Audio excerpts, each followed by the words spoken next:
네, 사무실의 대의원 동지들 반갑습니다. 예,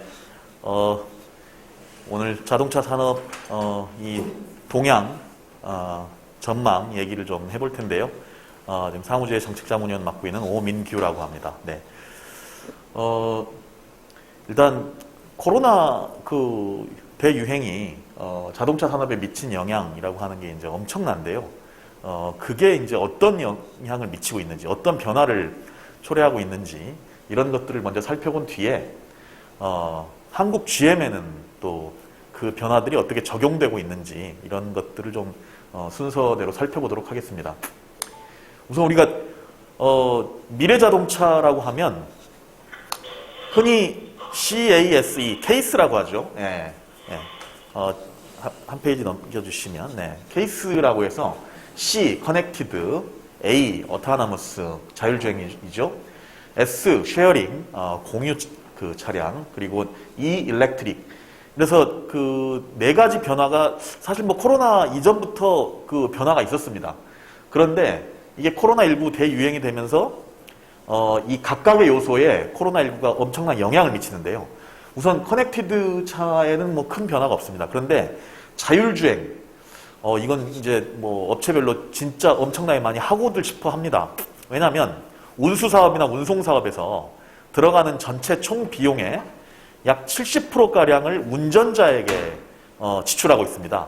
그래서 운전기사를 없앨 수 있다면 비용이 70%가 줄어드는 거죠.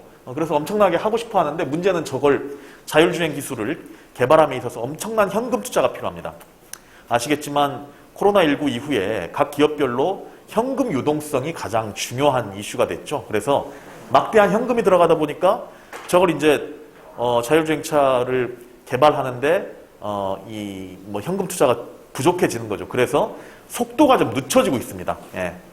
그 다음에 카쉐어링은 가장 큰 타격을 입은 곳이죠. 감염 공포 때문에 내 차를 차라리 갖는 게 낫지 남의 차를 빌려서 쓰는 것은 점점 이 호감도가 떨어지는 뭐 이런 현상이 벌어져서 카쉐어링은 상당히 침체를 불러왔습니다. 마지막으로 전기차 항목인데요. 예, 전기차는 엄청난 이 성장을 하고 있죠. 예, 아무래도 이제 코로나19가 예,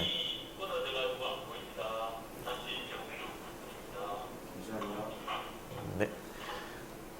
자, 코로나19가 기후위기로부터 비롯된 것이다 라고 하는 자각들이 있다 보니까 아무래도 친환경차의 중요성을 점차 이제 강조하기 시작하고 소비자들이 그렇다면 점점 전기차, 친환경차를 구매해야 되겠다라고 하는 인식으로 높아지고 있는 상황입니다. 자, 그러면 그게 전기차 판매량이 어느 정도로 달라지고 있는지 한번 보겠습니다.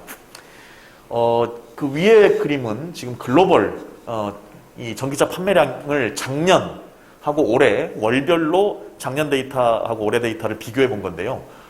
이게 뭐 1, 2, 3, 4, 5, 6월까지는 그런데 7월부터 엄청나게 그 전기차 판매량이 늘어나는 것을 확인할 수 있습니다. 특히 12월, 작년 12월로 가면 전년 대비 2배 이상 전기차 판매량이 늘어납니다. 그러니까 아래는 이제 중국 그 전기차 판매량 변화인데요. 중국 전기차 판매량은 1, 2, 3, 4, 5, 6월에 완전 뭐 죽을 썼죠. 죽을 썼다가 마찬가지 7월부터 급성장하기 시작합니다. 그래서 중국은 작년 대비 8% 그 전기차 판매량이 늘어났고요. 글로벌 전체로 따지면 그 작년에 312만 대의 전기차가 판매돼서 전년 대비 41%나 증가했습니다. 자, 더 놀라운 변화는 어디냐면 유럽인데요. 다음 페이지 보여주시죠. 유럽은 이게 9월, 10월, 11월, 12월 올라가는 거 보시죠. 전년 대비 거의 2배, 3배, 12월은 4배까지 올라갑니다. 예, 그래서 유럽이 이제 자동차 판매량만 보면 엄청나게 줄었죠. 그러니까 1,400만 대 팔리던 시장인데 작년에 1,000만 대, 400만 대가 줄었습니다. 그런데 전기차 판매량은 오히려 2.5배가량 성장합니다. 예. 그리고 특히 이제 12월 전기차 판매량이 28만 대인데 12월 한 달 동안 전기차의 유럽 시장 점유율이 23%에 달합니다. 이렇게 되면 올해는 올해는 유럽 시장에서 전기차 그 점유율이 대략 25에서 30%까지 치고 올라갈 수 있다는 얘기죠. 근데 그 전문가들이 뭐 코로나19 오기 전까지만 해도 전기차 시장 점유율이 30% 되는 건 대략 2025년에서 2030년 이렇게 얘기를 했는데, 이제 코로나19로 인해서 유럽의 경우에는 이미 2021년이면 전기차 시장 점유율 30%를 눈앞에 두고 있는 상황이 됩니다. 독일이 전기차 판매량이 39만 대인데요.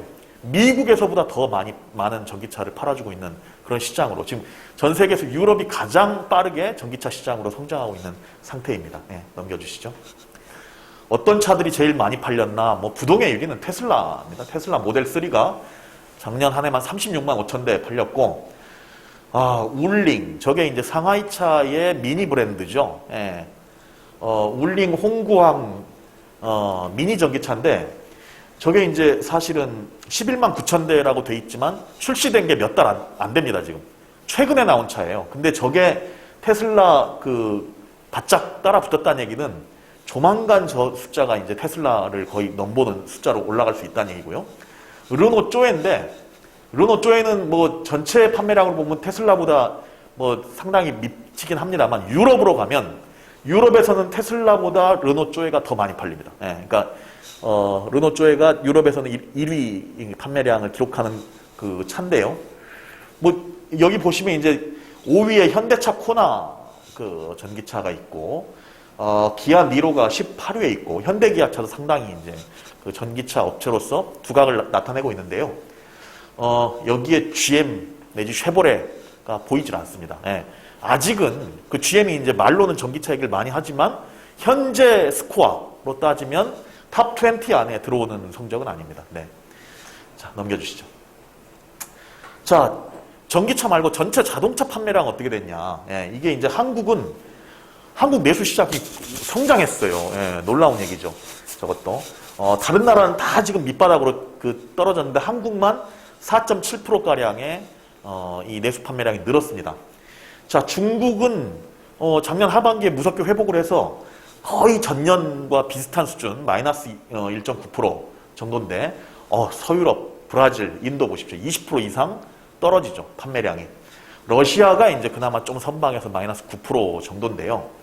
한국이 왜 저렇게 됐느냐, 뭐 다들 아시잖아요. 한국은 다른 나라와 달리 봉쇄를 쓰지 않았습니다. 왜냐하면 코로나 대유행 수준이 저 나라들, 중국이나 서유럽, 브라질, 인도, 러시아 이런 데보다는 좀 덜했고, 그래서 자동차 공장 생산이 뭐 몇 달간 중단되거나 뭐 이런 일이 없었습니다. 그래서 생산이 원활하게 이루어지고, 다만 부품 수급 때문에 이제 그 생산에 문제가 생긴 바는 있지만, 코로나19 대유행 때문에 그 공장 생산이 문을 닫은 적은 거의 없었죠. 네.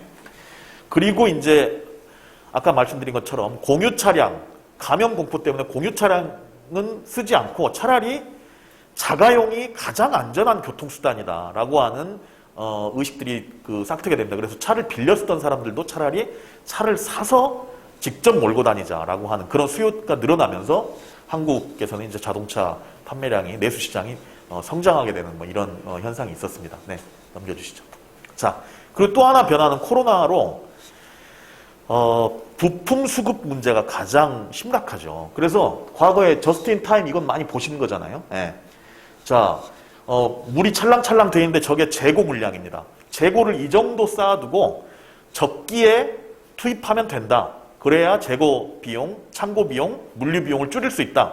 이게 기존의 생산 전략이었다면, 이제는 코로나로 구멍이 뻥 뚫려버린 거죠. 뻥 뚫려서 물이 확 가라앉습니다. 그럼 배가 침몰하겠죠. 그러니까 저 재고를 훨씬 많이 채워놔야 된다. 그래야만 이 예상치 못했던 코로나19로 인한 생산 절벽, 수요 절벽, 부품 수급 문제를 해결할 수 있다라고 해서 창고의 그 높이를 높입니다. 저러면 창고 비용, 재고 비용, 물류 비용이 더 들어가죠. 하지만 그 비용을 들여서라도 완성차 생산 라인이 끊기지 않도록 이 관리해야 된다라고 하는 게 최근에 저스틴 케이스라고 하는 새로운 생산 방식으로의 변화가 있고요. 현대차가 최근에 부품 발주를 2배 이상 늘렸습니다. 왜? 재고 물량을 쌓아야 되니까. 자, 넘겨주시죠. 지금 중요한 이슈 중에 하나가 이거 아닙니까? 자, 저 작은 반도체 칩 하나 때문에 자동차 생산 라인이 끊어져요.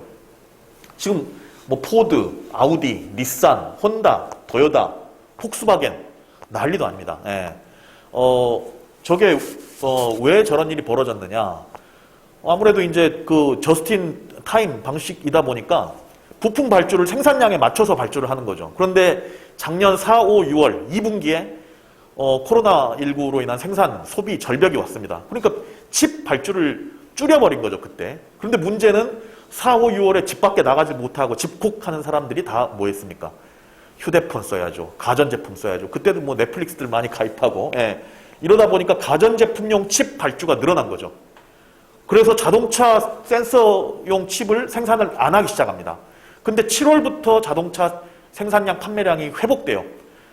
그래서 조금씩 발주를 늘려가는 물량은 대응을 했는데 12월쯤 되니까 그게 쫙 떨어진 겁니다. 재고 물량이. 그래서 1월부터 칩으로 인한 칩 생산이 안 돼서 자동차 생산이 안 되는 이런 일이 벌어지고 있죠. 요 문제 관리를 위해서 오히려 재고 물량을 많이 쌓아놔라. 지금 여기 보시면 GM은 메리바라가 아예 1년치 반도체를 확보해라 라고 지침을 내릴 정도로 저스틴 케이스라고 하는 그 부품 공급 방식의 변화들이 이제 코로나로 인해서 오고 있는 상황입니다. 넘겨주시죠. 그래서 이게 코로나19로 각각 자동차 부문에 어떤 영향이 미쳐지고 있는지 요걸 이제 총정리한 내용인데요. 이게 이제 코로나19로 인해서 그 두 가지 이 동인이 생겼습니다. 하나는 전동화, 전기차라고 하는, 그리고 또 나머지 하나는 금방 말씀드린 생산 방식, 부품 물류 흐름의 방식의 변화, 저스틴 케이스라고 하는 저 두 개의 동인이 현대기아차라고 하는 토종 국산 업체의 경우에는 한국에서 전기차를 생산하는 쪽으로 급속도로 이제 밀고 있죠. 예.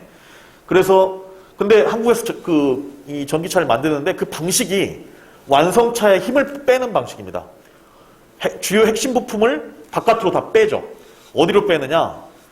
뭐 전기차 시대가 되면 핵심 부품은 배터리, 모터, 감속기, 파워 일렉트로닉 모듈, 전장 부품. 그러니까 뭐 저런 걸 다 대부분 현대 모비스, 현대 위아, 현대 트랜시스 등등 거대한 부품 업체들로 빼기 시작합니다. 완성차는 그야말로 껍데기만 조립하는 공장으로 만들겠다는 거죠. 그러면서 퇴직자에 대해서 신규 인원 충원을 하지 않는 방식으로 고용 규모를 조금씩 줄여가고 있는 뭐 이런 상태고요. 전기차 시대 외주화를 가고 자동화를 가려고 하니까 전기차와는 관계없는 부품들까지 외주화, 이 기회에 차라리 다 외주화하자 해가지고 최근에는 서스펜션까지 싸그리 묶어서 외주화하는 뭐 이런 추세들이 이제 늘어나고 있습니다. 자, 그런데 GM이나 르노나 쌍용차처럼 외투 기업의 경우에는 자기 나라 본사에서는 전기차로의 전환을 시도하는데 본사가 아닌 자회사, 해외 자회사의 경우에는 내연기관 차 가지고 먹고 살아 뭐 이제 이런 상황이죠. 아니 이상한데요? 르노 뭐 한국에서 트위지 생산하지 않나요? 네, 트위지 생산하는데요. 르노 부산 공장에서 생산하지 않습니다. 동신모텍이라고 하는 외주 위탁업체에다가 맡겨서 거기서 생산을 하고 있죠. 네. 그리고 쌍용차도 이 전기차 만들려면 평택형 일자리, 그러니까 반값 일자리를 받아라. 뭐 이러고 있고 해서 외투 3사의 경우에는 전기차를 배정하려면 이 노동조합의 양보에 기반해서 주겠다라고 하는 이런 추세를 좀 보여주고 있고요. 부품사들의 경우에는 지금 한국에 이제 특히 금속노조로 조직된 그 사업장 대부분이 내연기관 부품을 하고 있습니다. 그래서 굉장히 위기의식을 갖고 있는데 그러다 보니까 주로 1차 업체들은 다 연구소를 갖고 있거든요. 연구소들이 다 전기차 부품, 미래차 부품을 개발하고 있습니다. 근데 문제는 그걸 개발하는 과정에 그 물량을, 미래차 부품 물량을 자회사를 만들거나 외주 위탁 업체를 통해서, 그러니까 기존 금속노조로 조직된 그 사업장으로 물량을 안 주려고 하는, 노조를 피하려고 하는 그런 전략들이 주로 이루어지고 있고요. 외투 3사의 경우에는 특히 자산 매각이나 이런 이 흐름들도 계속 보이고 있죠. 그래서 저 현대기아차의 경우에는 외주화, 자동화 내지 저스틴 케이스 때문에 물류 흐름에 중요한 변화들이 벌어지고 있는가 하면 GM이나 이런 외투 3사의 경우에는 물류를 매각하는 뭐 이런 일이 벌어지고 있어서 저 부분에서 독특하게 비정규직 노동자들이 조직화되고 있는 상황입니다. 그러니까 많은 변화가 있기 때문에 GM 창업물류 비정규직 노동자들이 조직된다든지 아니면 최근에 글로비스, 현대글로비스 비정규직 노동자들 조직화가 활발하게 벌어지고 있거든요. 이런 것들도 전동화하고 무관하지 않다라고 볼 수 있을 것 같습니다. 넘겨주시죠. 자, 이게 이제 현대차 1공장 제2라인을 전기차 전용 라인으로 만들려고 하는 과정에 회사가 그 테스트카를 막무가내로 투입하려다가 이제 노동조합 대의원들 저항에 지금 라인이 서고 있는 이런 장면인데요. 이게 최근에 이제 한겨레 신문에 한번 나온 적이 있죠. 자, 저렇게 현대차는 주요 부품을, 핵심 부품을 다 현대 모비스, 현대 트랜시스, HL 그린파워. HL 그린파워가 뭐냐면 현대차와 LG가 합작 투자한 배터리 팩 공장입니다. 예. 이런 쪽으로 저걸 다 완성차에서 해야 되는데 완성차에서 하지 않고 바깥으로 뺍니다. 이 과정이 참 어려워요. 왜 우리 노동조합 입장에서 어렵냐면 그 전에 내연기관차의 핵심 부품은 엔진하고 변속기예요. 그래서 완성차 공장 안에서 다 했습니다. 완성차 공장의 대부분 군산 공장도 폐쇄되기 전까지는 엔진 생산을 거기서 했지 않습니까? 예. 엔진 공장 다 완성차 안에 있었어요. 이거를 바깥으로 뺀다 그러면 노동조합이 외주화다. 외주화로 규정하고 외주화 저지 투쟁을 합니다. 그런데 문제는 전기차 시대의 핵심 부품은 엔진 변속기가 아니라 모터 감속기 배터리 팩 저런 것들이에요. 근데 저건 애초부터 완성차 안에서 안 했습니다. 바깥에서 하던 거예요. 저걸 안으로 끌어들여 오려고 하니 참 힘든 거죠. 예. 그리고 이제 이럴 경우에 바깥에서 이미 하고 있었던 노동자들의 고용 문제도 생기게 되고, 예. 이걸 이런 문제에 이 휩싸여 있는 상황입니다.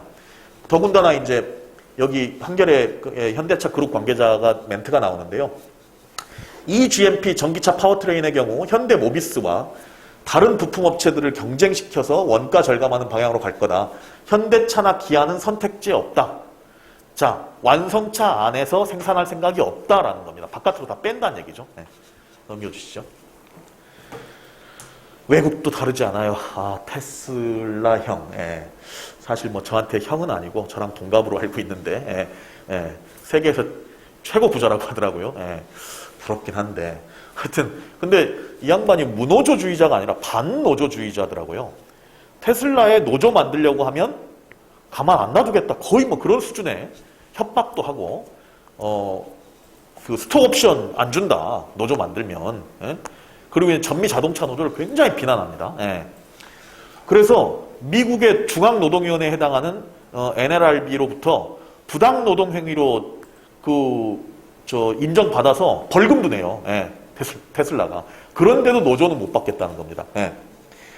그리고 지금 테슬라가 독일에 기가 팩토리를 하나 짓는데 유명한 독일의 공동결정제를 피해가기 위해서 유럽 자동차 회사라고 하는 유럽연합의 제도만 적용되는 기업을 새로 만듭니다.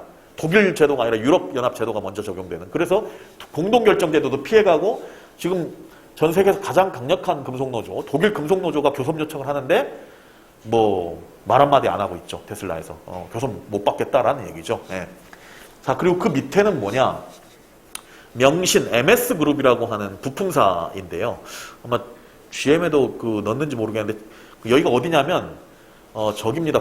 군산공장 폐쇄한 이후에 군산공장을 새로 인수한 데가 저 MS그룹이거든요. 예. 거기서 이제 전기차를 만들겠다라고 해서 1,500억인가 2,000억 주고 군산공장을 인수했는데 저 회사가 쓴 여기 중에 글로벌 전기차 업체의 벤더 관리 정책상 노조가 있는 당사와 거래가 불가라고 하는 표현이 있어요. 저게 뭐냐면 명신그룹이 납품하는 글로벌 전기차 업체가 어디냐면 딱 하나 테슬라예요. 네. 테슬라는 부품사도 부품 공급받을 때도 부품사에 노조 있으면 안 받는다는 거예요. 네. 심지어 진짜 독한 인간들입니다. 자, 넘겨주시죠.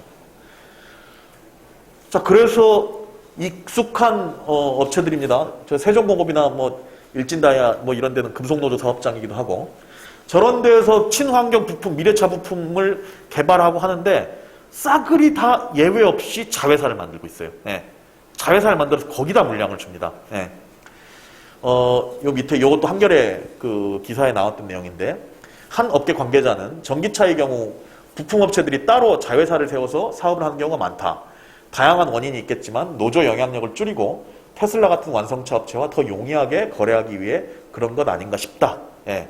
라는 게 지금 전기차로 가면서 이 사업주들, 예, 자본가들이 이 기회에 차라리 노동조합 리스크를 털어내자라고 하는 이런 움직임을 보이고 있다는 거죠. 예, 넘겨주시죠. 자, 이게 그 MS그룹에 저 재무제표 다 뒤져가지고 연결 재무제표 뒤져가지고 자본 구성도를 쓴 것. 요즘 부품사들 지배구조가 보통 이 정도 가요. 왜? 복잡하게 만들어서 자회사를 막 만든 뒤에 노조 없는 곳에다가 물량을 주는. 예. 이게 지금 그래서 시몬이라고 하는 데가 이제 MS 오토텍, 명신산 양쪽에 다 금속노조 조직이 돼 있습니다. 지금 예, 우리 부품사들인데 경주하고 아산에 있는데요. 예. MS 오토텍 라인으로는 쭉 명신으로 가서 MBR, 저게 군산에 군산공장 인수한 뒤에 저기에서 전기차를 할 때 배터리 회사를 따로 법인을 또 만든 거예요. 예, 자, 테슬라는 어떻게 납품하느냐? 시몬에서 철판 깎습니다. 깎아서 명신산업에 줘요. 근데 여기는 노조가 있어요. 그러니까 시몬테크에 그 철판을 보냅니다. 그래서 가공해요. 가공한 다음에 여기 시몬 미국, 중국 이런 데 어디겠어요? 뭐 현지 판매법인이겠죠. 최종적으로 시몬 미국을 통해서 테슬라의 차체 부품 공급합니다. 자, 시몬테크와 시몬 미국에는 노조가 없어요. 예. 명신산업에는 있지만 이런 방식으로 관리를 해 들어가고 있는 테슬라에 납품할 때 이런 모습들, 양상들을 보이고 있다라는 점. 네, 넘겨주시죠. 그리고 이제 그 한국의 부품업체가 뭐 넓게 보면 한 저 2, 3만 개 되고 1차 업체 중심으로 보면 한 800에서 1000개가량 보는데 그 1000개에 해당하는 업체를 다 전기차, 미래차 부품사로 그 전환할 경우, 사업 재편할 경우에 정부가 지원하는 제도가 있습니다. 사업 재편 승인 및 지원 제도인데 한 1년에 한 30개씩 저 내연기관 부품사가 미래차 부품사로 전환하면 지원을 해요. 어떤 지원을 하느냐? 약 2만 명에 달하는 연구개발 인력 인건비를 대줍니다. 그리고 20조에 달하는 투자 금액을 만들어 놓고 투자를 해줘요. 예. 근데 그게 저 6월 27일 날 덕양산업하고 상하프론테크를 선정했죠. 6월 27일 전후로 주가가 확 뛰어요. 예. 12월 27일 날 에코플라스틱 3기, DIC, 세코닝스 이런 데 선정을 하니까 딱 그 시점에 주가가 확 뜁니다. 예. 그 미래차 부품사로 전환되면 저거 가지고 사실 K-뉴딜, 한국판 뉴딜을 하겠다는 거죠. 핵심은 문재인 정부 그 K-뉴딜은 뉴딜 펀드에 있습니다. 뉴딜 펀드를 조성해가지고 주식시장을 부흥시키겠다고 하는 게 이제 한국판 뉴딜의 핵심 전략 중에 하나인데 저게 무슨 뉴딜인가? 뉴딜은 본래 딜이잖아요. 딜은 누구랑 하는 딜이냐? 노동, 자본, 정부. 예, 이렇게 해서 딜, 이게 딜이거든요. 예. 근데 노동조합하고 무슨 딜을 안 해요. 예. 뭐 만나지도 않고 교섭도 안 하고. 예. 하여튼 그런 이 양상이 되고 있어서 여기에 이제 노동조합 금속노조 차원의 개입 전략이 필요하죠. 여기는. 예. 넘겨주시죠.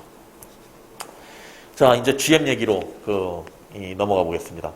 자, 사무지회 대의원 동지들, 간부 동지들 이름으로 산업은행 이동걸 회장한테 질의서를 보냈어요. 근데 답을 안 했죠. 똑같은 질의서를 국회 배진교 의원실 통해서 집어넣었는데 어쨌건 형식적이나마 답변이 왔습니다. 근데 답변 내용, 그 형식적인 답변 내용에도 참 분노케 하는 요소들이 많아요. 예, 한국 정부가 도대체 뭐 하는 곳인지 헷갈리는. 자, 국세청 탈세 혐의를 잡았는데 이거 가지고 너희들 뭐 어떻게 했니? 한국GM에 산업은행에 물어봤더니 자료를 안 주네요, 회사가. 예. 그리고 계속 소송 진행 중이라 현 상황에서 결과 제출 못합니다 라고. 아니 이게 웃기는 얘기입니다. 산업은행이 그냥 은행이 아니고 국책은행이잖아요. 특히 8,100억의 국민 혈세를 GM에다가 투입해서 제대로 사업해라 라고 8,100억을 준 거죠. 그런데 제대로 사업해라고 했는데 요걸 탈세를 했어요. 가만두면 안 되잖아요. 국책은행이 가만두고 있는 거예요 지금. 예. 아무 말도 못하고. 소송 때문에 뭐 자료 못 준다는데 뭐 어떡합니까? 우리가 할 수 있는 일이 없습니다. 예. 자, 그리고 아니 뭐 같은 국세청은 그 같은 국가기관 아닌가요? 국세청에 가서 달라 그러면 되는데 그런 얘기도 안 하는가 봅니다. 예. 넘겨주시죠. 부평 2공장 또 폐쇄하려고 하는 것 같다 얘들. 이거 너희들 뭐 좀 해야 되는 거 아니냐라고 하니까 자기들은 17%의 소수주주, 아니 17% 지분 가진 사람들 보고 소수주주라고 하나요? 예. 2대주주예요. 2대주주 산업은행이. 1대주주가 GM이고 2대주주 산업은행, 그리고 3대주주가 6% 가지고 있는 상하이차인데요. 소수주주라서 우리는 관여하기 어렵다. 근데 뭐 너희들 미래발전위원회에서 논의하기로 했다며 잘 논의하길 바란다. 뭐 이런 정도인데요. 이게 2018년 3년 전에 이 GM하고 산업은행 합의했을 때, 계약서 쓸 때 나온 보도자료 내용하고는 완전히 다릅니다. 그때는 2대 주주로서 산은의 역할, 그리고 경영 견제 장치를 확보했다라고 해서 지분 매각 제한, 뭐 비토권 회복했고, 투명성 제고를 위해서 경영 자료도 제공. 아까 자료를 제공 못 받는데, 예, 경영 자료도 제공받고 있고 주주 감사권 필요하면 우리가 감사도 한다라고 하는.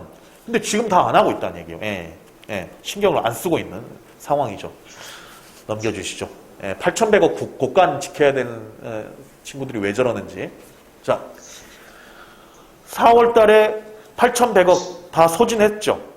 소진해서 또 찾아간 겁니다. GM이 산업은행에 가서 돈 좀 더 달라고. 니네 돈 다 썼어. 그런 황당한 뭐 일도 벌렸었다는 사실을 산업은행이 인정하고 있는 상황. 아니 그걸 그냥 뭐 저렇게 얘기할 상황이 아닌데, GM한테 뭐라고 해야 되는 상황인데 뭐라고 말을 못하고 뭐 이랬다. 그리고 대신 GM이 본사로부터 2.2억 달러 유동 운영자금 신규 차입해서 유동성을 확보했다. 저게 2018년에 합의했던 내용 중에 하나가 있죠. 28억 달러의 회전한도 대출을 본사로부터 받아왔는데 그거 왜 안 쓰냐라고 작년에 뭐 간부합동회의나 교섭에서 계속 얘기했더니 아니 우리는 뭐 자급자족 원칙이기 때문에 안 씁니다 라고 하다가 드디어 연말에 2.2억 달러 2,400억을 썼다는 것 같아요. 자, 이게 얼마나 어이없는 이 상황이냐면 넘겨주시죠. 이게 2018년 합의사항에 따라서 GM이 64억 불을 투자하고 산업은행이 7.5억 달러를 투자해서 자본 재구성을 한다. 인데 64억 불 중에 맨 위에 GM의 28억 불이 뭐냐면 GM의 그 고리대금업, 한국GM에 대출 내준 거 있잖아요. 한국GM 그 장부상엔 부채로 기록돼 있었죠. 이걸 출자로 전환합니다. 그래서 부채 비율을 낮춰주긴 하는데 현금이 들어간 건 한 푼도 없어요. 그냥 회계장부에 부채로 기록되어 있는 걸 자본 항목으로 옮긴 거예요. 현금 투입한 바가 없습니다. GM은. 그리고 8억 달러는 뭐냐면 희망퇴직 위로금. 군사공장 폐쇄하고 3,000명가량 희망퇴직을 했지 않습니까? 그때 희망퇴직 위로금을 현금으로 보전해 준 거예요. 근데 2018년에 다 못 썼죠. 저걸 8억 달러를 다 못 쓰고 남아서 2019년에 인천물류 폐쇄할 때 콕 집어서 희망퇴직하고 시키고, 무슨 사업부 구조조정할 때 그 사업부만 딱 집어서 희망퇴직하고 그 비용으로 썼죠. 그래서 작년 2월경에 다 소진시킨 걸로 합니다. 자, 그러니까 GM이 28억 달러, 8억 달러 무슨 생산적인 미래 미래를 위해서 투자한 건 한 푼도 없어요. 유일하게 미래를 위해서 투자한 돈이 어디 있냐면 산업은행의 7.5억 달러, 8,100억, 국민 혈세, 저것만 시설 투자에 들어갔습니다. 대부분 창원공장, 공장 등 신설하는 데 비용이 들어간 건데요. 이게 이제 작년 4월에 다 소진된 거죠. 자, 그래서 마지막 시설 투자가 필요하면 GM이 28억 달러의 회전한도 대출, 마이너스 통장을 내줄 테니까 마이너스 통장 긁어라 라고 이게 합의사항에 있었는데 이걸 안 쓰고 개기고 있었던 겁니다. 안 쓰고 개기고 있다가 작년 연말에 2.2억 달러를 비로소 빌렸는데 2.2억 달러도 어디에 써먹는 거냐면 앞 페이지로 한번 보실래요? 앞 페이지. 자, 2.2억 달러 신규 차입해서 연말 협력업체 물품 대금 지급, 관세 납부했다는 거예요. 시설 투자나 신규 투자가 아니라 운영비에다 썼다는 겁니다. 즉 아직까지도 GM은 뭐 지들이 뭐 64억 불을 투자하니 어쩌니 뭐 이렇게 뻥을 쳤지만 그 GM은 단 한 푼도 신규 투자를 위해서 집행한 비용이 아직도 없습니다. 신규 투자를 위해서 집행된 비용은 오로지 국민 혈세인 산업은행 돈으로만 투자가 됐다는 얘기입니다. 넘겨주시고 또 넘겨주십시오.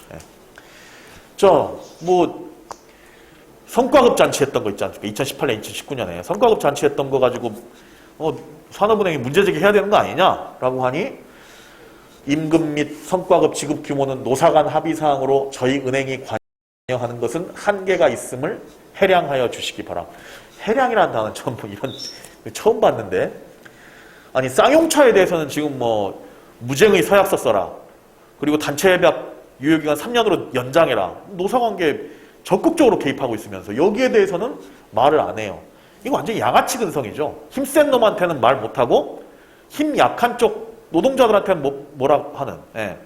뭐 이런, 도대체 산업은행은 어떤 태도를 갖고 있는 거냐, 노사관계에 개입을 한다는 거냐 안 한다는 거냐라고 하는. 저희 김진숙 동지가 지금 희망 뚜벅이로 부산에서 거의 지금 서울 뭐 엊그제 평택 도착했으니까요. 이것도 마찬가지입니다. 한진중공업의 대주주가 지금 산업은행이에요. 산업은행이 결정하면 김진숙 동지 명예복직 가능합니다. 그런데 그걸 끝까지 거부하고 있는 게 산업은행이죠, 지금. 노사관계에 개입하지 않겠다. 근데 쌍용차에는 저러고 있고. 자, 넘겨주시죠. 이게 이제 얼티움 배터리, 아마 이제 TCK에서는 이걸 보고 계실 것 같은데, BEV3, 그러니까 3세대 전기차 플랫폼이죠. 모터 3개, 그리고 인터체인저블 드라이브 유닛 5개로 구성되는 이 얼티움 배터리 플러스 3세대 전기차 플랫폼이 어디에 사용되느냐 넘겨주시죠. 뭐 아직까지 이제 GM 차량 중에 뭐 탑 20 안에 들어오는 차량은 없지만 최근에 12개 차종의 그 출시 계획이 발표가 됐습니다. 캐딜락에서 4개, GMC는 GMC 허머 픽업 트럭 그걸 비롯해서 GMC에서도 4개, 그리고 쉐보레에서 4개, 뷰익에서도 크로스오버를 하나 한다는데, 뷰익은 아마 그 쉐보레하고 이 같은 차량, 단지 뷰익 배지만 달고 나오는 차량에 대해서 크로스오버를 한다는 것 같아요. 근데 저 크로스오버, 저 빨간색으로 쉐보레 밑에 4번째 줄에 있는 크로스오버를 빨간 네모를 쳐놨는데, 제가 쳐놨는데요. 저거를 기억해 두시기 바랍니다. 이따가 잠깐 볼 일이 생깁니다. 넘겨주시죠. 최근에 자율주행차 오리진, 저게 이제 공개가 됐는데 앞뒤가 똑같습니다. 오리진. 그 페달도 그리고 핸들도 없습니다. 페달하고 핸들만 없는 게 아니에요. 아예 운전석이 없어요. 운전석이. 그래서 이게 차량 내부입니다. 서로 마주보고 6명까지 앉을 수 있는 저게 이제 다고, 뭐 앞으로 가고 뒤로 가고 어디가 앞인지가 뭐 분간이 안 가는. 조금 겁이 나긴 해요. 만약에 저 자율주행 프로그램 AI가 마식하면 잠깐이라도 내가 통제를 해야 되는데, 통제를 할 방법이 뭐 운전석이 없으니까, 아예 페달 핸들이 아예 없어서. 근데 하여튼 저걸 개발한다고 하는데, 아까 말씀드렸지만 현금 투자가 너무 많이 들어가서 출시 일정이 계속 늦춰지고 있는 상황입니다. 자, 또 넘겨주시죠. 자, 최근에 니콜라하고 스캔들도 있었죠. 자, 왼쪽이 니콜라 CEO, 지금은 사직한 트레버 밀튼입니다. 그리고 오른쪽 아시겠지만 메리바라. 여기가 가운데가 이제 미국의 CNBC 방송 앵커예요. 앵커가 이제 둘 간의 전략적 제휴가 된다고 하니까 양쪽 CEO를 불러다가 이제 대담을 시킵니다. 물어봐요. 트레버 밀튼이 가지고 있는 저 니콜라의 신기술, GM에 어디에 접목이 됩니까? 라고 하니까 메리바라가 딴소리를 해요. 우리는 뭐 여러 가지 그 분야에서 협력할 것이고 어쩌고저쩌고. 근데 나중에 알고 보니 사기꾼이었던 거죠. 신기술이 없었습니다. 진짜 얼마나 그 대형 사기극을 벌였냐면, 수소 전기 트럭이라고, 트럭이 굉장히 빠른 속도로 움직이는 영상을 찍어가지고 주주들한테 돌려요. 근데 알고 봤더니 미국의 오클라호마인가 어딘가 하여튼 완만한 경사로 3도짜리 한 몇 킬로짜리 경사가 쭉 내려가는 그런 도로가 하나 있답니다. 여기서 그냥 동력 없이 출발시킨 거죠. 그러면 한 1km 가면 속도가 뭐 100마일 가까이 나오니까 그거를 찍은 거예요. 예, 실제로는. 전기차가 아니었던 거죠. 예. 그런 사기를 쳐가면서 했던. 근데 니콜라가 그런 사기를 통해서 주가를 엄청나게 띄웠죠. 예. 자, 그래서 GM이 바랬던 건 뭐냐? 브랜드 가치. 예. 니콜라와 협력하면 GM의 주가가 같이 뛸 거다. 실제로 협력한다는 뉴스가 나오자마자 주가가 뛰었죠. 그리고 반대로 이제 저게 사기극이라는 게 밝혀지면서 또 주가가 확 깔아앉고. 그리고 전기차 생산량이 많지가 않잖아요. 아직 실제로는 GM이. 근데 니콜라 브랜드의 전기차를 GM 공장을 활용해서 생산해 주기로 한 거예요. 대신 니콜라 주식을 몇천 주를 받는 걸로. 예. 이렇게 계약을 체결했던. 그러니까 이제 굉장히 급한 것 같아요. GM 이 경영진 수뇌부 입장에서도 자기 주식 가치를 높이고 GM이 빨리 좀 테슬라를 따라잡아야 되겠다. 테슬라 따라잡으려면 이때 각광받고 있는 테슬라의 대항마로 각광받는 니콜라하고 손잡으면 되지 않을까라고 하는 굉장히 빠르게 일을 진척시키다가 이런 사고가 터진 게 아닌지. 예. 넘겨주시죠. GM이 이제 은행 면허를 신청한대요. 이제 이것도 겁납니다. 2008년, 9년 사실은 GM 생산 위기라기보다 GM 파이낸셜이 위기가 오면서 파이낸셜의 위기가 생산 위기로 이어졌던 금융 위기 이 제조업 위기로 이어졌었는데 이제 아예 은행을 열겠다고까지 하고 있어서 그리고 최근에 저 CI가 바뀌었잖아요. 예. 저것도 보통 브랜드는 CI 바꿀 때 미리 공모도 하고 알려주고 부업을 하지 않습니까? 예. 세일즈의 기회로 삼고 근데 은근슬쩍 저렇게 바꿔버렸어요. 그렇게 고급진 CI 같지도 않고 예. 저거 하게 되면 일단 뭐 공문서에 있는 마크 그리고 간판 뭐 하다못해 명함 뭐 이런 거 다 바꿔야 되잖아요. 이게 비용이 엄청나게 깨지는 사업인데 하여튼 이런 것들이 좀 불안불안한 요소들입니다. 넘겨주시죠. 이게 이제 또 그 왼쪽에 게 뭐냐면 물류센터에서 지금 저거를 날르고 있죠. 저게 전동 팔레트예요. 그러니까 물류센터에서 그 부품을 실어가지고 밴 트럭에다가 실어 날르는 거죠. 그리고 나중에 밴으로 뭔가 실어 날리면 거기서 물건을 내려서 도착하는 장소까지 끌고 가는 데에도 저게 쓰이는데요. 최근에 브라이트드랍이라고 하는 새로운 서비스 법인을 만들어서 저걸 한다고 해요.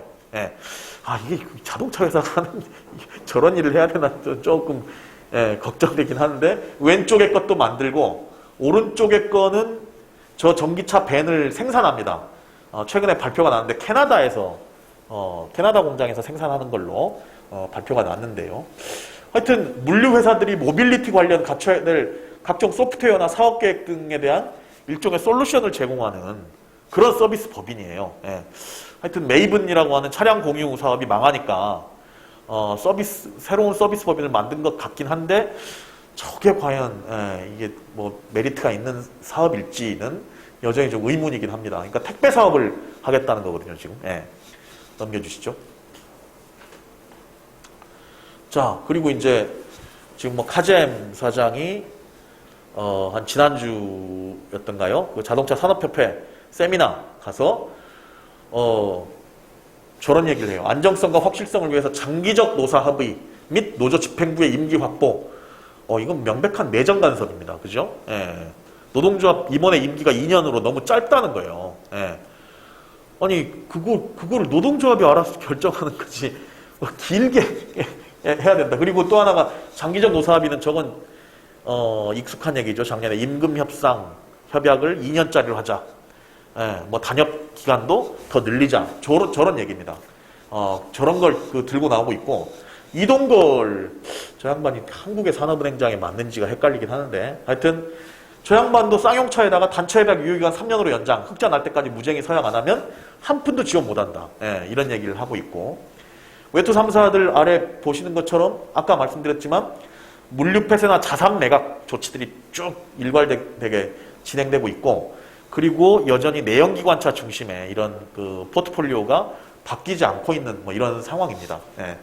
그래서 하도 뭐 저렇게 단협 기간 연장해야 된다 하면서 카잼이 맨날 강조하는 게 미국은 4년짜리다라는 얘기를 하잖아요. 네, 미국의 4년짜리 협약이 어떻게 생겼는지 한번 봐봅시다. 예, 넘겨주시죠.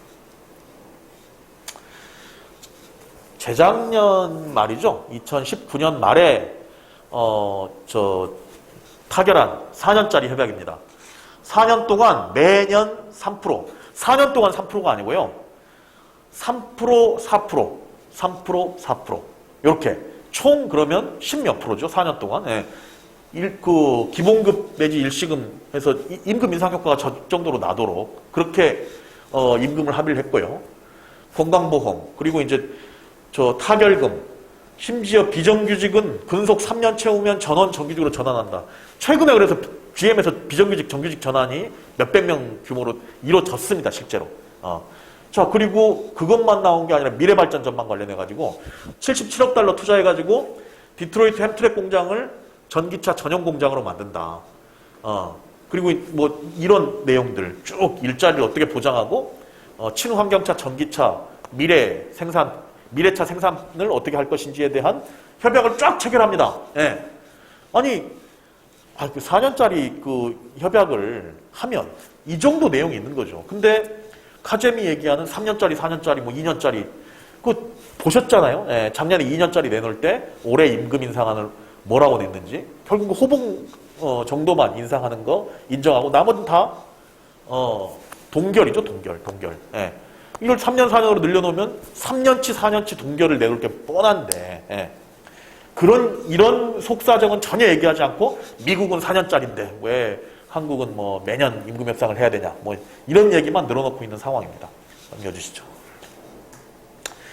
자, 이게 최근에 이제 미국 GM이 전기차를 어디서 생산할 것인지 발표가 늘어나고 있는데요. 일단 중국은 제외하고.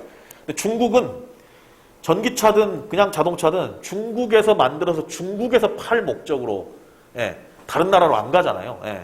근데 지금 한국 GM의 경우에는 대부분의 차량이 미국 북미 시장에 가서 도달하는 차이기 때문에 북미 시장에서 팔리는 전기차를 어디서 만드는지가 굉장히 중요합니다.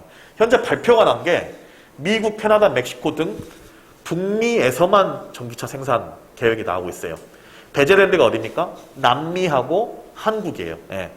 GM 여러 사업부 중에 IO 쪽에서만, GM I 쪽에서만 지금 그 전기차 생산 계획이 안 나오고 있는 상태인데, 미국은 오리온 공장에서 볼트하고 EUV라고 하는 볼트 EUV가 나오는데요. 저게 뭐냐면 볼트를 SUV형으로 약간 개조한 겁니다. 해치백 비슷하게. 그래서 EUV가 EV 전기차 플러스 SUV 그거를 혼합한 신조어예요. 저 단어가. 예. 그리고 디트로이트 햄트랙 공장에서 아까 말씀드린 것처럼 GMC 허머 픽업을 만들고 전기차를, 그리고 오리진 그 자율주행차도 만약에 출시가 되면 저 공장에서 만듭니다. 그다음에 최근에 세 번째 공장으로 스프링힐이 꼽혔는데 캐딜락 리릭하고 혼다 전기차를 미국에서 위탁 생산을 해주는 거예요. GM이.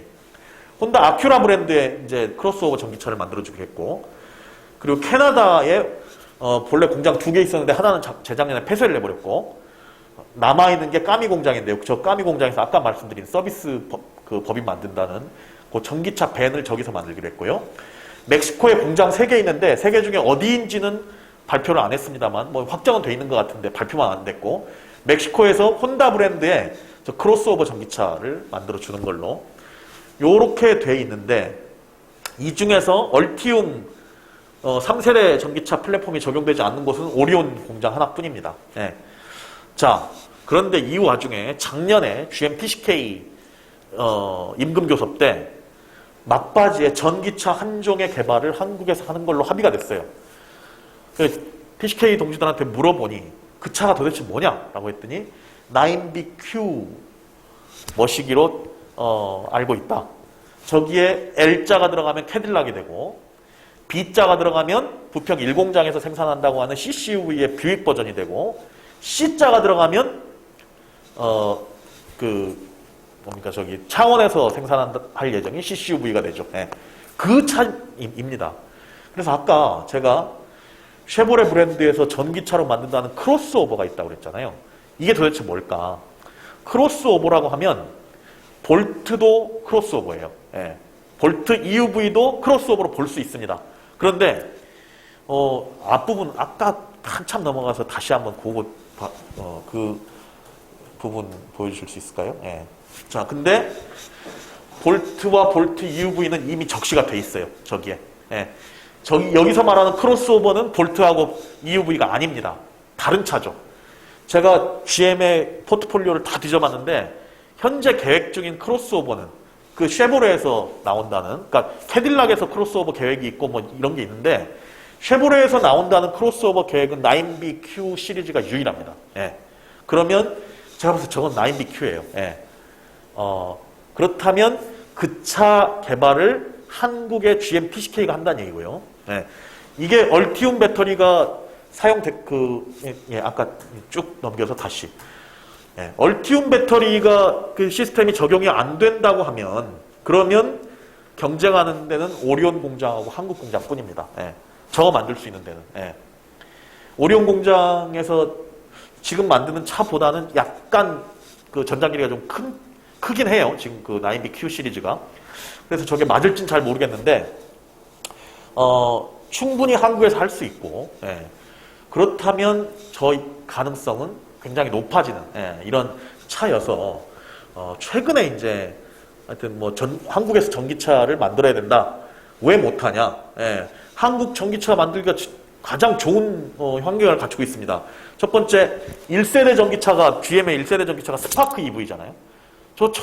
전 세계에서 GM의 첫 번째 전기차인데 저걸 창원에서 생산해 봤어요. 생산 경험이 있습니다. 내연기관차랑 홀류 생산을 해봤죠. 예. 두 번째, 1세대 스파크, 2세대 볼트 전기차 개발 전부 다 한국 GM이 주도했습니다. 예. 개발해본 경험이 있어요. 세 번째, 저기 들어가는 배터리 시스템이나 전장 부품들 다 LG에서 돼요. 예. 그게 다 한국에 있습니다. 특히 LG화학은 인천 공장이, 부평 공장 바로 인근에 있어요. 예. 네 번째, 전 세계에서 가장 빠른 속도로 성장하고 있는 전기차 시장이 어디냐? 전문가들 다 얘기한다. 한국이야. 한국. 예. 자, 생산돼, 연구개발돼, 부품 인프라돼, 판매돼. 한국에서 전기차를 안 하는 게 이상한 상황입니다. 예.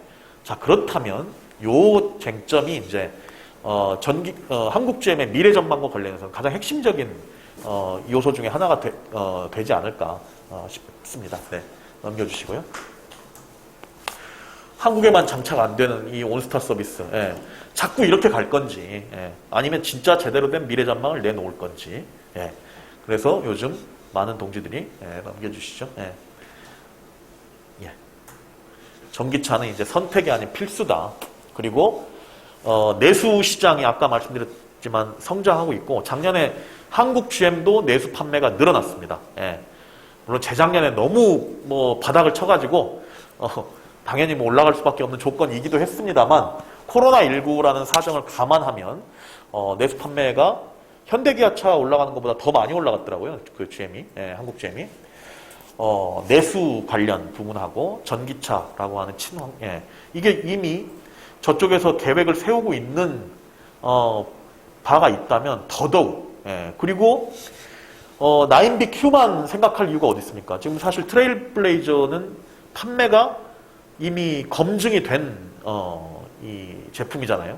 그렇다면 저급에서 전기차 전동화하는 것이 말이 안 되는 얘기가 아니죠. 충분히 가능성 있는 얘기고 타진해볼 만한 얘기다. 그렇다면 그러니까 9B 시리즈의 이 차량을 전부 다 전동화하는, 예, 이런 과정 속에서 부평 2공장의 전망도 열어내고 할 수 있는 이런 것들을 핵심 쟁점으로 좀 삼아봐야 되지 않을까 하는 말씀 드리면서 제가 준비한 내용은 자동차 최근 동향 전망 얘기는 이 정도로 마치도록 하겠습니다. 예, 고생하셨습니다.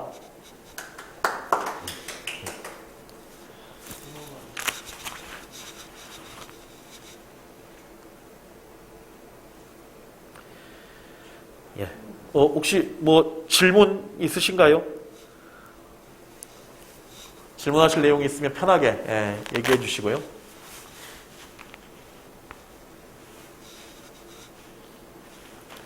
질문 있으신 대의원님께서는 말씀해 주시기 바랍니다.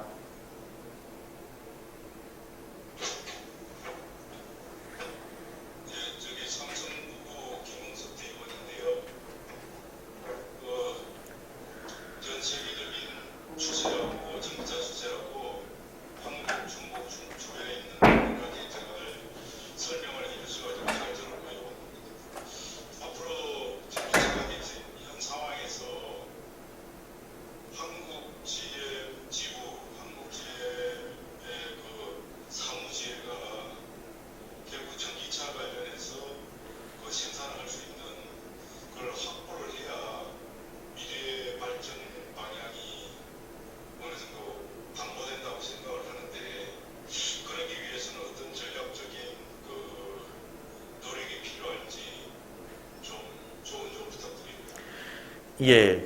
일단 최근에 그 언론 기사들 보고 계시는지 모르겠습니다만 여하튼 기자들 연락 올 때마다 제가 꼭 회사 쪽을 취재를 해달라고 요청을 합니다. 근데 회사 쪽을 취재를 해본 결과를 들어보면 회사가 부정을 못해요. 그러니까 한국의 전기차 개발 역량이 있고 그러니 그런 역량을 바탕으로 글로벌을 한번 설득해볼 생각이다. 생산과 관련해서. 그래서 뭐 심지어 어제는 그 인천투데이에서는 노사가 모두 전기차 생산을 바라고 있다라는 기사까지 떴는데 이 경우에 이제 당연히 GM은 그럼 뭐 그 생산성 내지 비용 이런 것들 노동조합이 양보를 좀 해주세요라고 하는 이런 요구를 할 게 거의 확실해 보이는데요. 그걸 맞바꾸자라고. 이 부분을 슬기롭게 헤쳐나가기 위해서는 단순히 노사관계만 봐서는 안 된다고 봅니다. 이를테면 한국이 뭐 그린 뉴딜, 한국판 뉴딜, 뭐 한국 정부가 이런 걸 내세우고 있는데 거기에 핵심이 이제 전기차, 친환경차 개발과 생산, 판매 그런 쭉 그 산업망을 만드는 게 핵심 아니겠습니까? 그렇다면 한국 정부가 GM이 한국에서 전기차를 생산하고 개발할 수 있도록 이런 것들을 같이 이제 이 압박할 수 있는 이런 구조를 만들기 위해서 정부를 상대로 한 이런 이 대정부 교섭이라든지 혹은 국회나 정치권을 활용한 뭐 압박이라든지 이런 것들이 이제 가미하고 무엇보다 이제 우리 조합원들이 실제로 우리 미래 전망 이거다라고 하면서 뭐 아래로부터 서명운동이라든지 뭐 하다못해 1인 시위라든지 이런 것들을 직접 보여줌으로써 글로벌 쪽에서 한국의 분위기가 심상치 않다. 이런 것들을 이제 느끼게 하고 하는 것들이 전반적으로 좀 가미가 될 필요가 있지 않겠나. 그렇게 의견을 드려보겠습니다. 네.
아유, 예. 예, 제가 부탁드릴 말씀입니다. 예, 감사합니다. 네.